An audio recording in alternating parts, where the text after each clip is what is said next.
De quoi je me mêle sur rmc.fr et 01net TV. François Sorel.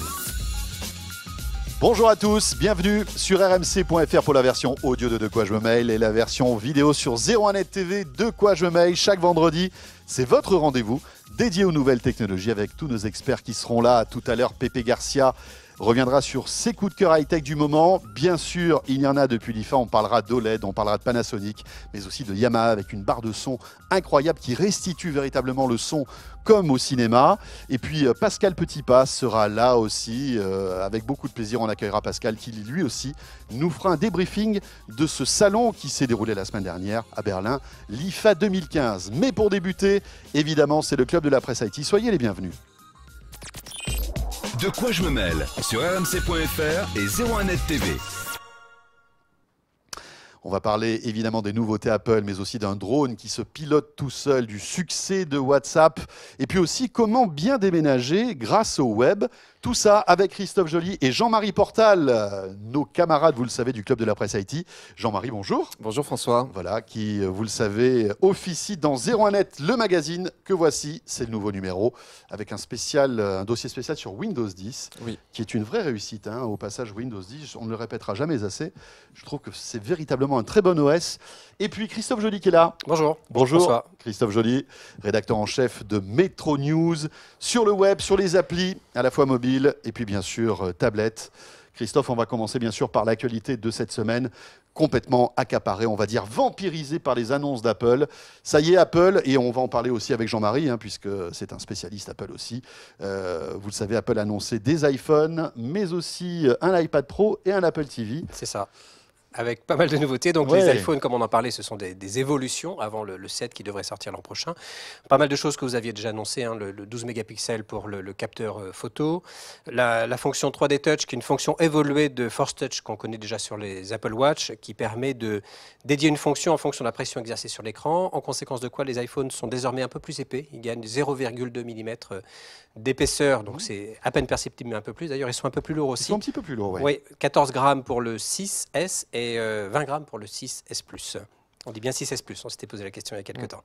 Voilà, alors bon, c'est une évolution évidemment du 6. Alors Jean-Marie, Florence, qui l'a testé, qui l'a eu Ouais. entre les mains, Florence parce qu'elle Centraux. était à San Francisco, Florence Centraux, a été très convaincue par la fonction 3D Touch, vraiment. Il y a un d'accord. petit temps d'accoutumance nécessaire, mais une fois qu'on a adopté le principe, ça marche très très bien selon elle.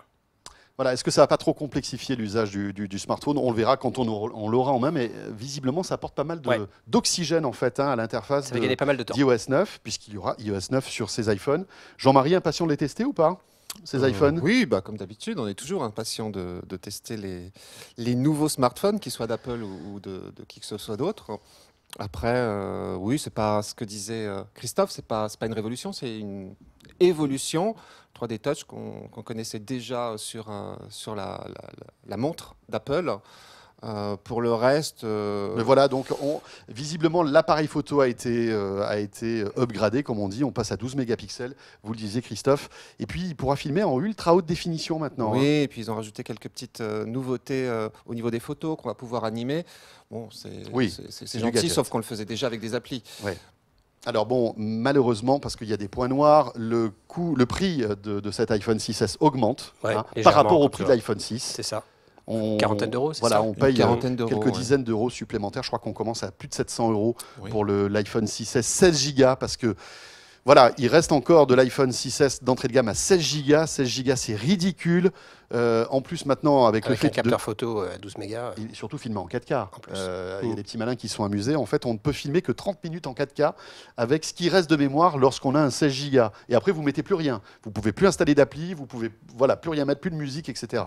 Donc voilà, si vous êtes intéressé par ce modèle, essayez, s'il vous plaît, de passer aux 64 Go. Vous le regretterez pas, parce que Non, alors, mais ça coûte plus cher. C'est bien la 4K, ceci dit, c'est juste pour la regarder ensuite sur l'écran de son smartphone, c'est peut-être un petit peu frustrant. Exactement. Après, si on a une télé 4K, ça peut peut-être avoir du sens. Encore faut-il avoir une télé 4K. Encore faut-il avoir une télé 4K. Tiens, puisqu'on parle de télé, on enchaîne peut-être sur l'Apple TV avant de parler de l'iPad Pro, qui lui n'est pas compatible 4K. C'est ça qui est drôle. C'est-à-dire que Apple sort un iPhone 6S qui filme en 4K, mais vous ne pourrez pas voir ces belles images sur l'Apple TV, puisque en en fait, on reste toujours en Full HD. Hein. Voilà, on reste en Full HD. C'est pas une révolution pour l'Apple TV. L'intégration de Siri, qui est un peu plus poussée. Donc, vous chercherez un programme où il suffira de dire le programme ou le présentateur, Claire Chazal par exemple, que vous cherchez. Il faudra vite le dire. Voilà, vite le dire. Enfin, cela dit, peut-être qu'elle rebondira à la télévision. On lui souhaite d'ailleurs. C'est assez probable. C'est assez probable.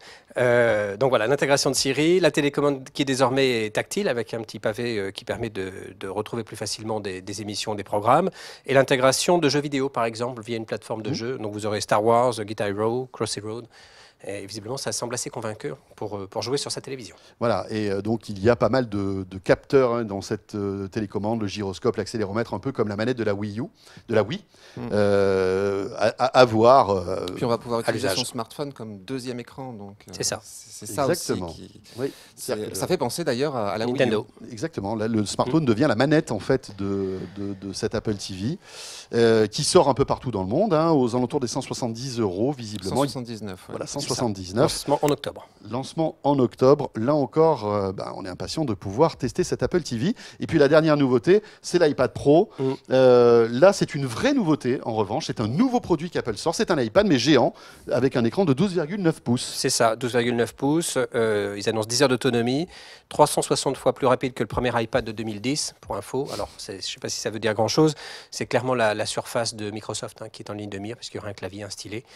C'est à suivre puis à tester, mais c'est le lancement en fin d'année en novembre. Voilà, et ça, ce sont nos images maison, puisque notre reporter Pierre Fontaine était, tout comme Florence, sur place à San Francisco. Non, ça c'est une surface. Non, excusez-moi, c'est un iPad Pro. On ne sait pas trop, finalement.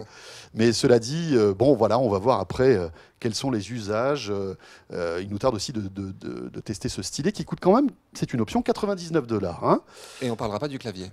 Qui lui est à plus de 160 $. Voilà, le clavier, on est en train de...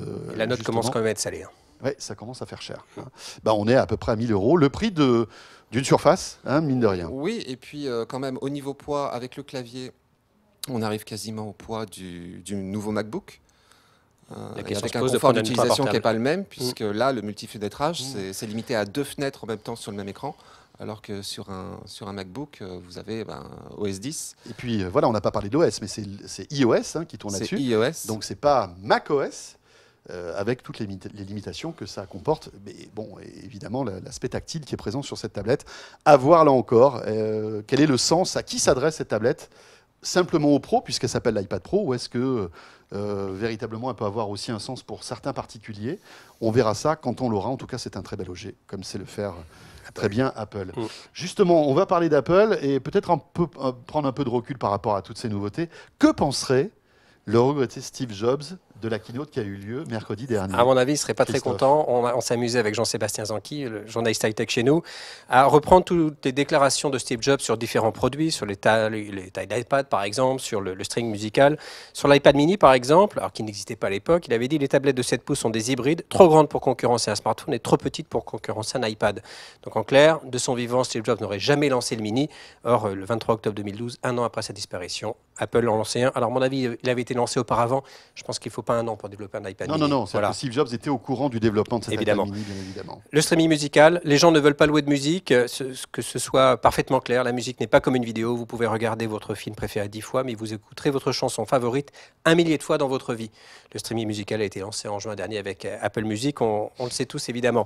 Autre chose intéressante, l'iPad Pro, un stylet, un clavier. Qui veut un stylet? Ironisait Steve Jobs lors du lancement du premier iPhone en 2007, alors que tous les Pocket PC à l'époque faisaient la promo des stylets.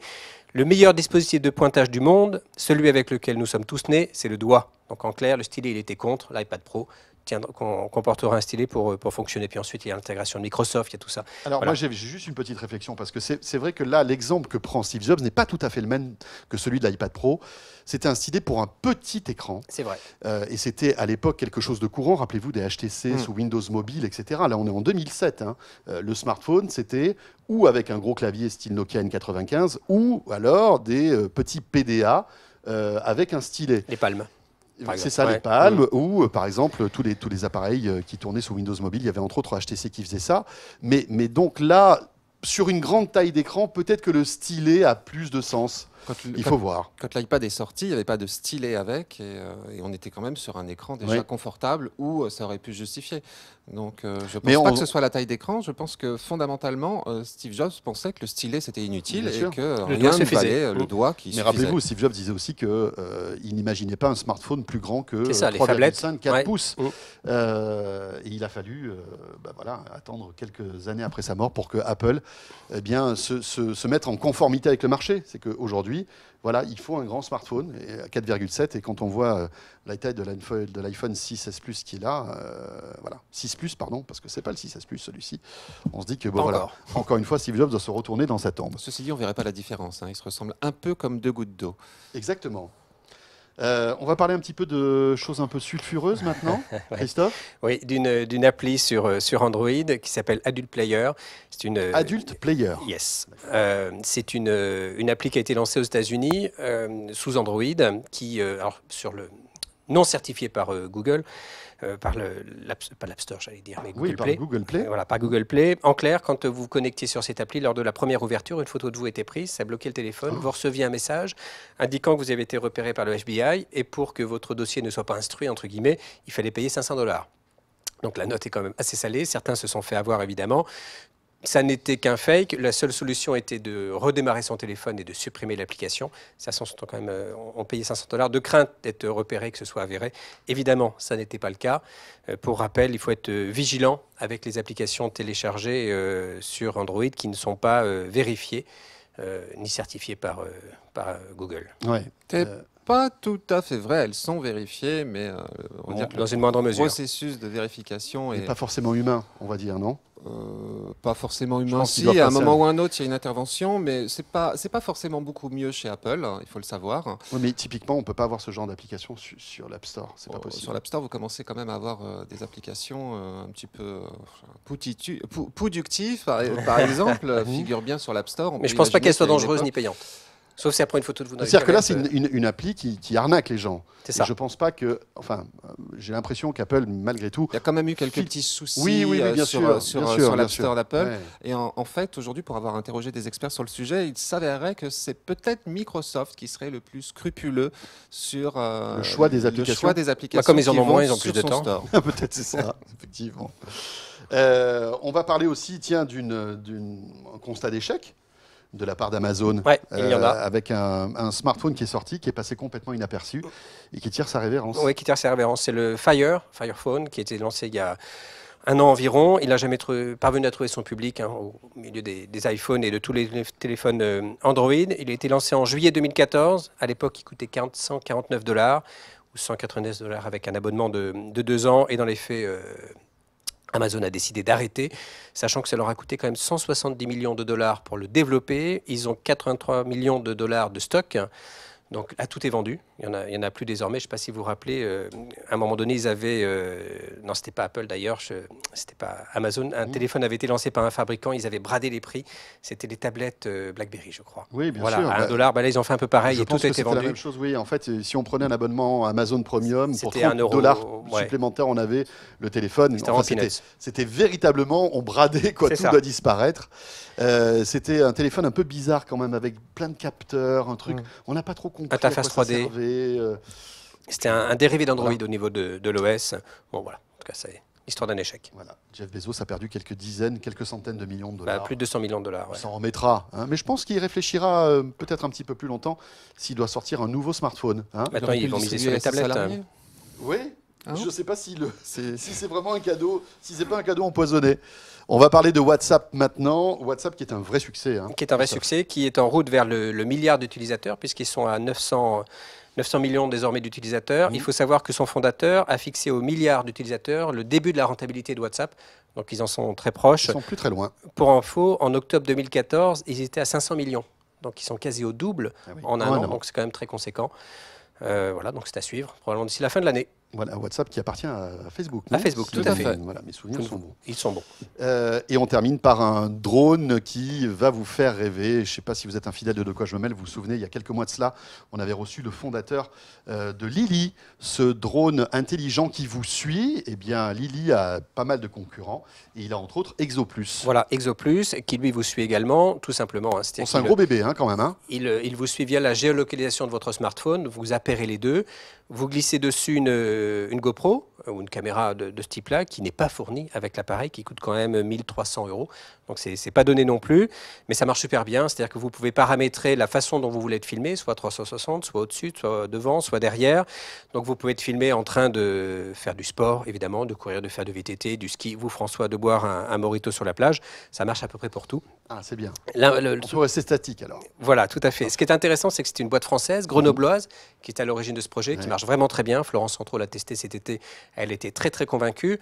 Pour info, ils avaient lancé un appel d'offres, on va dire, sur Kickstarter. Ils avaient besoin de 50 000 $. Ils ont récolté 1 300 000 $.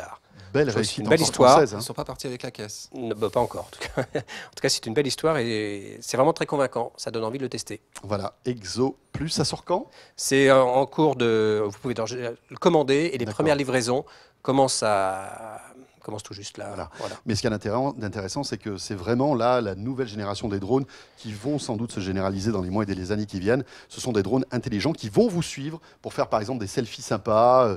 Voilà, alors là on voit des exemples à la montagne, mais ça pourrait marcher aussi à la mer, au ski. Bien sûr, on Voilà. peut Alors, très il bien faut être imaginer vigilant parce descendre qu'il- une piste de ski et avoir le drone qui vous suit, ça peut être sympa. Il ne détecte pas les obstacles. Donc s'il y a des Oui. arbres ou s'il y a un fil ou s'il y Alors, a ça un sera mur, peut-être la prochaine génération C'est qui ça. aura un c'est un peu comme si vous aviez un cerf-volant. Exactement. Christophe, merci beaucoup. Merci à vous. Christophe Joly, rédacteur en chef de Métro News. Et on enchaîne tout de suite avec Zéro Net Magazine. Le numéro 826 est dans les kiosques. Le voici avec un spécial dossier Windows 10. Et puis plein de bonnes affaires pour la rentrée. Parce que c'est vrai que la rentrée, c'est aussi le back to school. Et on peut faire de bonnes affaires. On va maintenant parler d'une autre habitude. Enfin, pas habitude, mais voilà, une espèce de constatation. En général, à la rentrée, pour beaucoup d'entre nous, c'est le moment où on déménage. Mais oui, Jean-Marie. soit on déménage pendant l'été, on profite des vacances, soit on déménage à la rentrée, parce que forcément, Oui, c'est la la rentrée. nécessité, par exemple, quand on est étudiant, c'est dans cette période-là qu'on emménage Et dans on, un petit studio. et on déménage beaucoup finalement dans l'année, puisqu'en 2015, c'est pas moins de 1 Français sur 4 en moyenne qui Oui. aura déménagé, donc qui a déjà déménagé ou qui s'apprête à le faire ou qui l'a fait cet été. Et c'est toujours un petit traumatisme, un déménagement. Hein. On quitte un lieu, on gagne un autre, mais c'est Non, surtout, mais c'est surtout une somme de stress. c'est surtout une somme de stress parce que c'est beaucoup ça se d'organisation, prépare, ça se prépare, etc. Et grâce au web et à certaines applis, en fait, on peut vraiment se simplifier la vie aujourd'hui, pour peu qu'on s'y prenne quand même suffisamment à l'avance. Donc nous, on vous a fait un petit déroulé Mhm. sur allez, on commence à les J-3. étapes. De J-3 à J-1 semaine, on n'est pas allé jusqu'à la crémaillère quand même. Ça, on Ça, vous laisse pour la le crémaillère, soin vous- de l'organiser. ce Et de sera- nous inviter surtout. et de nous inviter, puis ça peut être l'objet d'un autre papier. Ouais.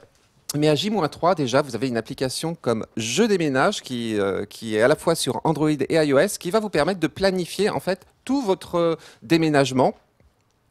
L'application va vous poser un certain nombre de questions concernant votre profil. En fait, savoir c'est si vous êtes- J-3 mois. Hein. J-3 mois, bien Oui, sûr. pas J-3. J-3 mois, oui. D'accord. Oui, Oui. ça serait plutôt M-3 en Ouais, fait. M-3 en fait. Voilà, c'est pour ça. Parce que 3 jours à l'avance, il faut vraiment. C'est J- important. c'est On se fait mettre à la J-3 porte en mois. général. Voilà, c'est ça. Donc l'application va vous poser quelques petites questions indiscrètes sur votre situation familiale, si vous êtes locataire, propriétaire, célibataire, en couple, avec, sans enfant, animal, de compagnie, j'en passe, et des meilleurs. Et à partir de là, elle va définir votre planning pour que vous n'oubliez pas, par exemple, d'inscrire votre progéniture dans une autre école, pour faire votre modification de contrat d'électricité de gaz, pour votre changement d'adresse, etc. Et après, vous avez juste à suivre le planning. Ça, c'est super. En Et fait, c'est- ils pensent et à c'est nous, très, à très tout bien. pour nous.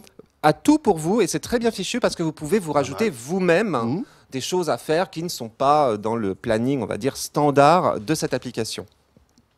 À J-2 mois, Oula, là, ça commence à être chaud. on se rapproche, là il est temps de changer d'adresse. En tout cas, de signaler son changement d'adresse. Alors là, c'est la Et là- pagaille. C'est comme quand on change de compte bancaire. Eh bien non, c'est très très simple. Là, Ah ouais pour le coup, Ça, c'est cool. on a quand même un service public qui fonctionne assez bien. Vous allez sur servicepublic.fr et vous pouvez en fait signaler donc votre changement d'adresse qui va être répercuté sur les administrations, caisse d'allocation familiale, caisse de retraite, On le fait une mutuelle, fois et ça envoie à tout le monde. impôts, voilà, et y compris la poste pour faire suivre votre courrier. Pas mal. Bon, charge à vous quand même d'avertir votre employeur ou Oui, bien ou, sûr. hein, il y a quand même des petites manips qui vous reviennent.